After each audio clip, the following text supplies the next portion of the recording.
بسم الله الرحمن الرحيم وبه نستعين. اللهم صل وسلم وبارك على سيدنا محمد عليه افضل الصلاه والسلام. حبايبي الغاليين عاملين ايه؟ بتمنى تكونوا بخير وفي احسن حال. جايين مع عندي كتاكيت البيضه بتاعتنا اليوم ال 16. بسم الله ما شاء الله اللهم بارك.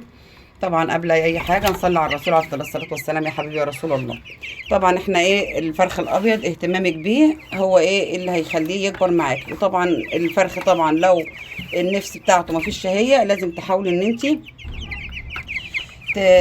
الشهية تبقى عنده، عشان طبعا الفرخ بيبقى تحويله يوم بيومه. فانت لو الشهية مش مفتوحة الفرخ هيتأخر معاكي في النمو. زي طبعا انا المشكلة اللي هي حاصلة معايا في الفراخ دي من اول ما جبتها. المشكلة طبعا انا ماليش ايد فيها. اللي انا الدورة اللي قبل دي كانت دورة بسم الله ما شاء الله اللهم بارك، كنت مغيرة العلف على 15 يوم. كان الفرخ عامل 650 والكان واحد بس اللي كان عامل 350 في ال 15 يوم. فالحمد لله يعني بنشكر ربنا على كل حاجه تجيبها لنا. بس احنا اهتمامنا وطبعا ملاحظتك للفرخ اللي بياكل واللي ما بياكلش، عشان طبعا ايه ما تسيبيش التحويل بتاعه يقف. طبعا الناس اللي متابعانا حبايبنا الغاليين اللي متابعينا على القناه عارفين طبعا شغلنا احنا شغالين ازاي وتعاملنا معاهم ازاي وايه اللي بنحطه عشان نفتح شهيتهم. وطبعا بعد العشر يوم بنمنع بنشيل الاكل من قدامهم ربع ساعه. كل دي حاجات مهمة عشان تنضفي جسمهم من اي سموم. ان الفرخ ايه المعدة بتبقى فاضية بيبقى فايق ياكل اكتر. لكن انت طالما حاطة الاكل قدامه باستمرار لا شيليه بقى كل يوم في من 10 ايام ربع، بعد كده تزودي لغاية نص ساعة. طبعا الحاجات اللي احنا بنحطها والله العظيم فاتح شهية جميل جدا. بس طبعا انا لقيتهم برضو قلت ان انا لازم اظبط لهم معدتهم. نزلت لهم فلاجيل. فلاجيل ده كنت انا واخداه في الايام اللي هي التحضير. عدتها تاني 4 ايام. وطبعا ايه في طبعا حطينا حاجات للاكسيديا والكوليستيريديا زي الشيح والزعتر، حطيناهم 4 ايام. طبعا اللي كله ده موجود على القناه. اللي احنا مع الفراخ ماشيين ازاي. طبعا هو الفرخ مش زي الدوره اللي قبل كده لان هو من يوم ما جه وكان فيه مشكله. طبعا احنا فاتح الشهيه والحاجات دي بنعملها بحاجات بسيطه جدا وهنصلي على الرسول عليه الصلاه والسلام.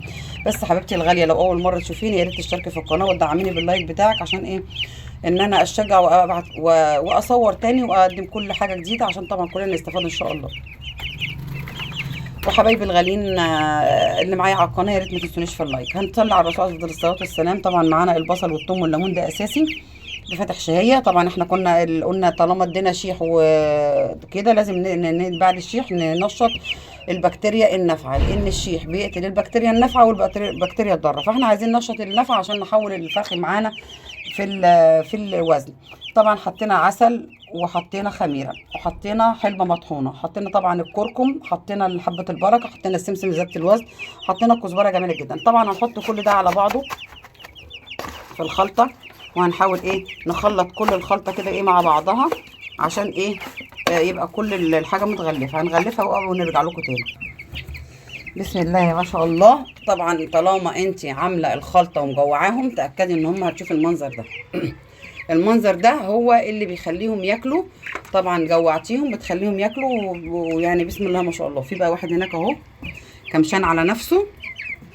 طبعا احنا نزلنا مضاد سموم، لازم ننزل مضاد سموم. وانا ايه ده نزلنا احنا بقى اللهم صل وسلم وبارك على سيدنا محمد. نزلنا الفلاجيل وبعد كده ايه هننزل مضاد سموم. وكنت لازم انزل لهم غسيل كلى برضو عشان ايه انشط الكلى بتاعتهم لا تكون الكلى كسلانه ولا حاجه. دي حاجات كلها ايه مهمه. في حاجات احنا بنستعملها في دورات بتتعبنا وتقرفنا وفي دورات بتطلع سليمه. يعني الدوره اللي قبل دي كانت بسم الله ما شاء الله كانت تحفه. بس الدوره دي كانت مشكلتها ان انا الفرخ ده انا لما رحت جبته هو كان حاطه في المكان اللي هو بيحط فيه الكتاكيت وكان ساقيه ميه. طبعا انا لما بجيب الفرخ بجيبه اول ما بينزل انا ما بخلوش احطه خالص في البطاريه ولا السلاكه. قال لا انا بقول له خليه في الفاترينا ولا ياكل ولا يشرب لغايه ما يجي. طبعا هو اكل وشرب وطبعا اكل سقى ميه وميه ساقعه. طبعا الفرخ الابيض انت لما بتجيبيه لازم بتدفله الميه او بتحط ميه في المكان تاخد حراره المكان، لان طبعا هو بيبقى في درجه حراره عاليه الميه بتاذي المعده بتاعته. فطبعا الحمد لله اذت المعده بتاعته ان هو ما بقاش ياكل ولا يشرب. ده لدرجه كمان انا اول ما جبت واحد والله العظيم انا بس يعني ما بحبش اصور المنظر لان المنظر ما ينفعش يتصور على اليوتيوب. الكتكوت بقى يفتح بقه الاول، قعد يفتح بقه ياخد نفس من بقه بعد كده راح ايه لقيت دم، جاب دم من بقه وبقى يدردب دم من بقه. وما عرفتش انا هو ايه اللي حصل، بس انا بستنتج الميه اللي شربها على معده فاضيه. طبعا بيبقى غلط. انت بتاخدي الفرخ بتسقيه العسل بميه بعسل، او بتديه محلول جفاف، بيدي المعده بيبطنها وبيظبطها وبيديها عناصر غذائيه. لكن هو ادى ميه وهو ميه ساقعه، طبعا هو مش هيسخن في المكان اللي هو فيه. فطبعا كانت ده كان المشكله. انا طبعا لدرجه بقيت انقي الكتكوت اللي هو، لدرجه كمان الكتكوت كانت متغرقه ميه. قال لك اصل الواد حط لهم الميه وهم نزلوا في الميه كانوا عطشانين. طب عطشانين وتديهم ميه من غير اي حاجه ويشربوا لدرجه الدرجه دي؟ فطبعا كانت ايه، اذت الدنيا وكانت المشكله معايا. فطبعا انا اي مشكله لازم نقول عليها، لان طبعا دي مصداقيه ودي امانه. هنقول بقى الحاجه تمام واحنا الحاجه فيها مشكله، لا لازم نعرض اي مشكله بتقابلنا عشان يبقى الكل يستفاد منها. ان انا طبعا اما اجيب الكتكوت ما اجيبوش انا طبعا خلاص. انا اتعلمت كذا مره. انا مره رحت وبرده كسلت ان انا ارجع واجيب واروح تاني، فرحت جبته برده كان فيه مريش، يعني في عنده يوم ويومين. بس ده لا، ده كان لسه نازل وكانت حيويته حلوه، بس هي الميه اللي اذته. فطبعا التحويل زي ما انتم شايفين تحويل ضعيف جدا. يعني انا النهارده 17، هو جايب في جايب نص كيلو وفي جايب ربع كيلو. انا طبعا وزنت بس ما وزنتش هنا على ميزان تاني، لان طبعا معايا الميزان اللي هو الايه الحديد ده ما بيجيبش اللي هو بتاع زمان الكفه ده. وزنت عليه ما بيجيبش ايه الجرامات، يعني ما بيجيبش جرامات، يا نص كيلو يا ربع كيلو. فطبعا ايه وزنت كده عبال ما اجيب ميزان واشوف، عشان طبعا عايزه اوزن واغير العلف بنغيره على، يا اما تاكلي الفرخه 20 يوم علف، يا اما لما يجيب معاكي نص كيلو تغيري العلف. فانا طبعا المره اللي فاتت كان على 15 يوم جايب لي انه 650 كمان مش نص كيلو. فانا المره دي انا شايفه الاوزان فيه صغير، فطبعا انا عندي المكان محاكمني ان انا هنقل الصغير اخليه اكله حبايه رفيعه والكبيره اكله حبايه كبيره، فما مش هينفع. فهخليهم بقى على الله. هشوف 20 يوم حاجه و20 يوم، ان انا ايه اضمن ان الفرخ يبقى كل على الاقل كيلو الا ربع علف، لان طبعا العلف اللي انا جايبه لهم ما كلوش منه المفروض ياكلوه. فهحاول ان انا اعمل العلف اللي انا ايه ياكلوا كيلو الا ربع او كيلو. فعلى مثلا هشوف كده اسبوعين 3 اسابيع قصدي، يعني 20 يوم 21 يوم.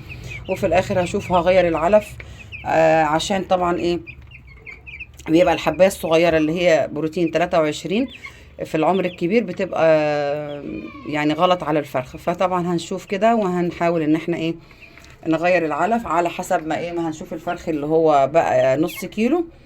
وطبعا اللي هو نص كيلو هيزيد شويه بس مش مشكله، عشان اضمن ان انا ايه اسس اللي هو الصغنن عشان لما اديله الحبايه الكبيره ياكل. وهنشوف يا اما اخلط ده مع ده وده ياكل ده وده ياكل ده، اللي عايز ياكل الكبيره ياكل الكبيره ولا ياكل الصغيره ياكل الصغيره. وهنشوف ان شاء الله ربنا ييسرها ويقدم ما فيه الخير. عشان طبعا دوره الفراخ البيضه ديت هي من الاول فيها مشكله، وطبعا الحاجه اللي فيها مشكله بتبقاش طالعه زي ما انا متعودين معايا بالدوره. بسم الله ما شاء الله اليوم بيومين او اليوم ب10. فطبعا اللي قدره ربنا هو اللي يكون. وان شاء الله برضو ايه عشمانه في ربنا ان انا نفسي اخد الاوزان اللي انا عايزاها زي ما باخدها كل مره 4 كيلو و4 الا ربع 3 ونص. بس مش عارفه هم هل هيبقوا معايا هيجيبوا الاوزان دي ولا لا. احنا طبعا مع بعض بنقدم الفيديوهات يوم بيومه.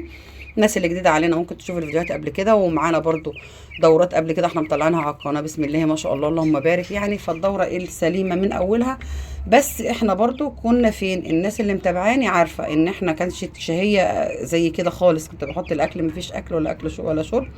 بس الحمد لله الحمد لله والشكر لله في تحسن والدنيا ايه ظبطت معانا. هو بس في واحد كاشش هناك اهو. انا نفسي بقى ان انا الكاشش ده احطه في مكان لوحده عشان لو في مشكله ما يعديش الباقيين، بس ما عنديش مكان فهسيبها على الله. واديني بحط ايه البصل والثوم والليمون عشان ان انا تحصينات يعني من اي حاجه. بحط الكزبره الحاجات دي كلها برضو بتقضي على اي امراض، واللي في الخير يقدمه ربنا، واللي احنا ايه لينا في نصيب هنشوفه. انا بقول لكم انا جبته من اول يوم واحد مات، وتاني يوم كنت حاطه طبعا ميه عشان اظبط درجه اظبط الرطوبه. كنت حاطه بوله فيها ميه كبيره بس كنت مغطياها بحاجه كده شبك، فجيت نسيت وشلت الشبكه من عليها فغرق فيها واحد يعني، وكان زي الفل. فهو اللي رزقنا بيه ربنا، واللي هيكون من نصيبنا هيقعد ان شاء الله. وطبعا ايه احنا بنعمل اللي علينا والباقي على ربنا. احنا عايزين ناكل حاجه نظيفه، حاجه ما فيهاش هرمونات، حاجه ما تكونش واخده حاجات مش طبيعيه، واللي فيه الخير يقدمه ربنا، وان شاء الله ربنا هيجيب لنا الخير ان شاء الله. وطبعا انت حسب المكان اللي عندك حاولي تظبطي الاضاءه، حاولي تظبطي الحراره، عشان طبعا الحراره الزايده غلط، والحراره القليله هتجيب لهم برد. والتهويه والتهويه ما تبقاش مباشره عليهم. هقول لكم يا حبايبي الغاليين، يا رب اكون افدتكم بمعلومه صغيره، بس ما تنسونيش في اللايك والاشتراك، كومنت حلو منكم، واشوفكم على خير، واتمنى لكم السعاده والخير. السلام عليكم ورحمه الله وبركاته.